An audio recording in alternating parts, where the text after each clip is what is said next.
महाराज जी, अब आप प्रयागराज आ गए हैं और पूरा विवाद जो चल रहा है संगम स्नान से लेकर नोटिस तक, क्या आपको जानकारी हुई है और आप इसको कैसे देखते हैं? देखिए, आपने देखा होगा मौनी अमावस के दिन से लेकर आज तक पूरा पॉलिटिकल एजेंडा बना हुआ है। हम किसी पार्टी को फायदा कैसे पहुंचाएं, ये प्रयास किया जा रहा है और हम जितने भी सनातनी हैं सबको हम खंड खंड में कैसे बांटे, ऐसा प्रयास किया जा रहा है। मैंने सभी सनातनियों से आह्वान किया है, हम सब एक है। लोग हमें आपस में लड़ाना चाहते हैं, वो अपना फायदा ढूंढ रही है, क्योंकि उनको अब पता लग गया है जब से सनातनी एक हो गए हैं तब से सनातनियों ने राम मंदिर का भी निर्माण किया। आपने काशी में देखा होगा, उज्जैन में देखा होगा, पूरे भारत में जहां भी आप जाएंगे वहां सनातन की जय जयकार हो रही है। ये लोग परेशान हो रही है और जो इनके आका सनातन में है ये उनसे समर्थन लेना चाहते हैं और हमारे सनातन में उनके आका ऐसे है वो हमसे बात नहीं करेंगे, वो उसी पार्टी से बात करेंगे जो सनातन के विरोधी है। हमें ऐसे लोगों से बचना होगा। महाराज जी, पालकी को लेकर प्रमुख बातें चल रही हैं।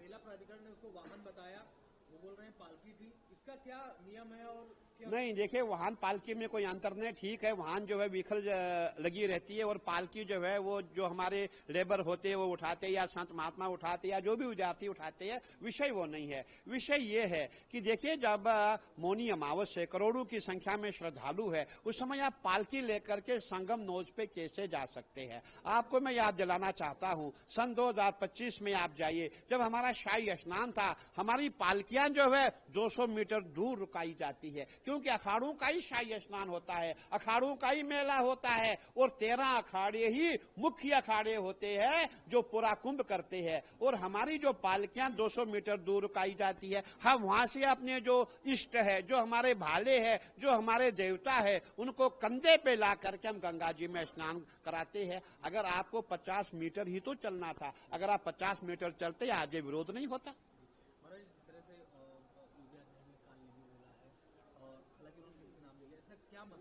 बिल्कुल, हमारे माननीय मुख्यमंत्री जी ने जो हमारे गोरक्ष पीठाधीश्वर उन्होंने नाम नहीं लिया है, लेकिन मैं नाम लेके बोलना चाहता हूं, जो हम सनातनियों को आपस में लड़ाना चाहते वही कालनेमी है। मुझे बहुत दुख हुआ जब हमने अब शंकराचार्य जी महाराज को देखा कि मोबाइल पे बात कर रहे हैं कि भाई मैं लगा हूं, मैं युद्ध कर रहा हूं, मैं अभिमन्यु बना हूं। मैं पूछना चाहता हूं महाराज जी, ये कौन सा महाभारत का युद्ध हो रहा है? अरे ये तो उत्तर प्रदेश है, जिसको योगी जी ने उत्तम प्रदेश बनाया।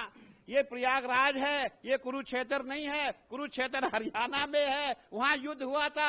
ये प्रयागराज है। आप ऐसी भाषा का प्रयोग ना करें। और मैं ये कहना चाहूंगा, इस समय जितने भी हमारे काल नेमी है सब सक्रिय हो गई है। कैसे संतों में फूट डाले, कैसे स्नातियों में फूट डाले और कैसे उनका जो फायदा हो, इसीलिए हमें बचना होगा। और जितने भी हमारे सनातनी है, मैं सबको आह्वान करता हूं, मैं सबसे निवेदन करता हूं कि हमें एक रहना पड़ेगा, एकजुट रहना पड़ेगा। हमें ऐसे कालनेमियों से दूरी बनानी पड़ेगी। परिषद की तरफ से क्या फैसला लिया गया है महाराज जी इस मामले में, और अब आगे किस तरह, क्योंकि शंकराचार्य जी जो अभी युक्तेश्वर में बैठे हुए हैं अभी भी, कैसे देखते हैं? मैं महाराज जी से निवेदन करना चाहता हूं कि महाराज श्री जो उन्होंने कंडीशन रखी है वो कंडीशन अच्छी नहीं है। हम संत है, हम महात्मा है। मैंने कहा ना, हम तो 200 मीटर पीछे ही उतर जाते हैं। महाराज जी आपको तो 50 मीटर की बात थी और अब कंडीशन रखनी ये अच्छी बात नहीं। हम संत है, संत बड़े परमार्थी, शीतल जिनके अंग, तपत भुजाए और की दे दे अपना रंग। हम तो वो संत है। अरे हम ऐसे संत है।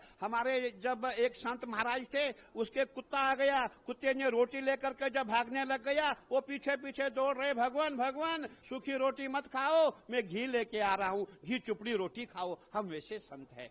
तो कहने का तात्पर्य हमें कंडीशन नहीं रखनी चाहिए। हमें जो है अपना भजन करना है, पूजन करना है, आपको उस पर ध्यान देना चाहिए। जो मौन व्रत आपने रखा उसको छोड़ दीजिए और अपना भजन पूजन करें। इसी में हम सब आपको जो है नतमस्तक हो जाएंगे, आपको प्रणाम करेंगे और आपके लिए यही सही रास्ता है। आप मिलने जाएंगे क्या महाराज जी? देखिए, आपने ठीक पूछा। मैंने पूरा प्रयास किया था मिलने का, आज नहीं 2 दिन से प्रयास कर रहा हूं। अभी जब मैंने एक बार वार्ता की उस समय ये हुआ कि नहीं भाई मुझे मीडिया से बात करनी है, तो मैं महाराज को कहना चाहता हूं, महाराज जी देखिए, जब हम मरेंगे हमें शांति काम आएंगे, जब हमें समाधि दी जाएगी वहां शांति साथ होंगे, मीडिया साथ नहीं होगी। तो उनका ये प्रयास है कि मीडिया में उनका प्रचार प्रसार हो, और हमारा प्रयास है मैं महाराज को जाकर के माथा टेकूं, नमन करूं, प्रणाम करूं, महाराज जी अनशन छोड़े और आप अपना भजन करें, पूजन करें, आप भी करो, दूसरों को भी करने दो, खुद भी जियो, दूसरों को भी जीने दो, ताकि जितने कल्पवासी यहाँ है ये भी सुख शांति से रहे। बहुत बेचैनी हो गई है, जहां भी देखो माइक लगे हुए है, जहां भी देखो, मैं यहाँ बैठा हूं, मैं देख रहा हूं यहाँ भी सैकड़ों की संख्या में मीडिया वाले आ रहे हैं, क्योंकि एक ऐसा मतलब इश्यू बन गया है कि पूरे प्रयागराज में नहीं, पूरे हिंदुस्तान में ही हलचल हो रही है। प्रयागराज में क्या हो रहा है? अरे प्रयागराज में भजन हो रहा है, प्रयागराज तपोस्थली है, यहाँ भगवान ब्रह्मा जी ने स्वयं यज्ञ किए थे, यहाँ संतु मुनियों ने तपस्या की है। तो यहाँ पे ऐसा विरोध करना उचित नहीं है, इसको पॉलिटिकल एजेंडा यहाँ प्रयागराज में चलाना उचित नहीं है। महाराज जी एक आखिरी सवाल, शंकराचार्य की उपाधि को लेकर जो विवाद है कोर्ट में भी है और तमाम बातें उस पर, आप उसको कैसे देखते हैं?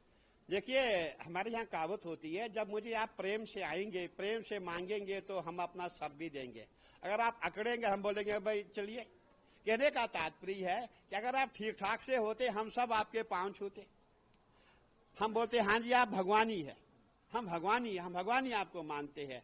और जब आप ऐसे अभद्र भाषा का प्रयोग करेंगे, जो आपकी असली पहचान है, जो आप है, हम आपको उसी नाम से जानेंगे। कहने का तात्पर्य है कि आपका जो शंकराचार्य का पद है वो कोर्ट में पेंडिंग है, डिस्प्यूटेड है, अभी उसकी फाइनल हियरिंग नहीं हुई है, और जब फाइनल हियरिंग उसकी होगी उसके पश्चात ही ये डिसीजन लिया जाएगा कि शंकराचार्य कौन है कौन नहीं है।